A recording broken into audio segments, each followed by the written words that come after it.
নীরেন্দ্রনাথ চক্রবর্তীর উলঙ্গ রাজা।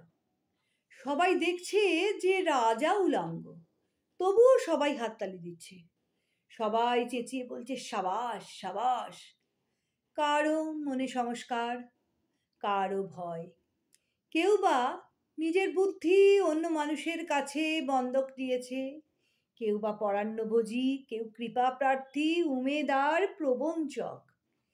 কেউ ভাবছে যে রাজবস্ত্র সত্যি অতীব সূক্ষ্ম, চোখে পড়ছে না যদিও, তবুও আছে, অন্তত থাকাটা কিছু অসম্ভব নয়।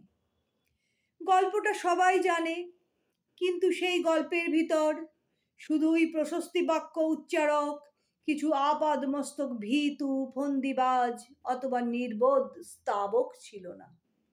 একটি শিশুও ছিল, সত্যবাদী, সরল, সাহসী একটি শিশু।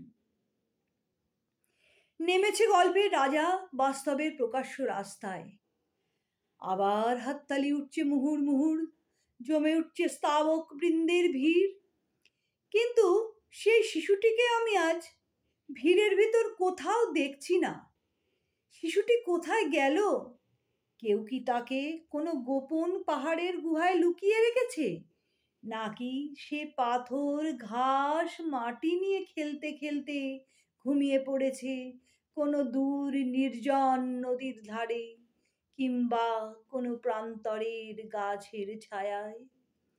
যাও, তাকে যেমন করেই হোক খুঁজে আনো, সে এসে একবার এই উলঙ্গ রাজার সামনে নির্ভয়ে দাঁড়াক, সে এসে একবার এই হাততালির ঊর্ধ্বে গলা তুলে জিজ্ঞাসা করুক, রাজা, তোর কাপড় কোথায়?